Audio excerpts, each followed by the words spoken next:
Zelinski, Communications Director, Democratic Party of Wisconsin. Graham, tell us a bit about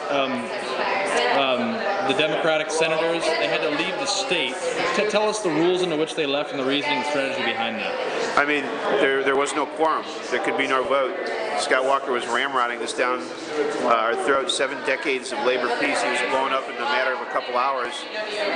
He has listened to virtually no testimony. He has had no deliberation. Now, the important thing to remember is this was never on the table during the election.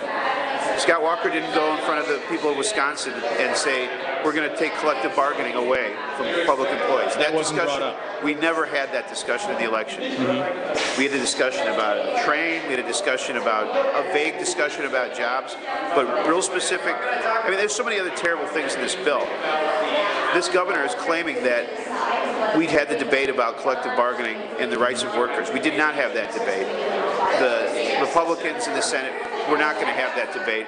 This slows down the process a little bit so we can have that debate some more about whether this is right. And so people can hear, so that these lawmakers can hear the voices of the tens of thousands of people that have converged on Madison, excuse me. What are you able to tell us about the whereabouts of the, is it 14 Democratic senators and 2 Republicans? I honestly don't know, so I don't have to lie to you. That's fine. I mean, I think MSNBC or other media. I've seen many things reported, but some have said Rockford, Illinois. But I heard Rockford's beautiful this time of year. Do we have any sense how long they'll stay? I don't know. I don't. But I mean, considering the stakes here, considering what's in this bill, the governor was just absolutely disrespectful to the democratic process today when he was trying to call these senators. It implied that they weren't doing their job. They are doing their job.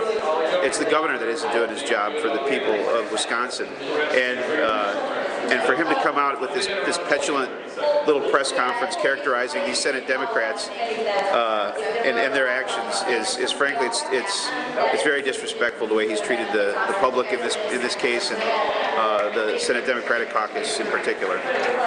What are the short-term goals and the long-term goals of these demonstrations? Oh, excuse me. Sneak in for the next one. Yeah, sure. Excuse me. Sorry. Hey guys, can you all be a little bit quiet? It's really hard to hear you talking. Okay. I'll try to quiet him. Okay, we got it. Okay, I'm sorry. The short-term goal, obviously, is to produce more deliberation on this terrible legislation. Long-term goal would be to preserve the collective bargaining rights that have existed for 7 decades here in Wisconsin for public employees. But not only that, I mean, there's other really crazy stuff in this bill.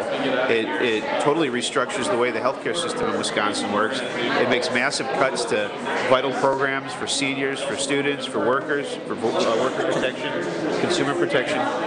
Long-term goal is to change the direction that Scott Walker's taking this state. He's taking us away from a state where you had a vibrant middle class. He's taking us backward. He's putting power in the hands of a couple corporations and the people that ran his campaign. So that's about it.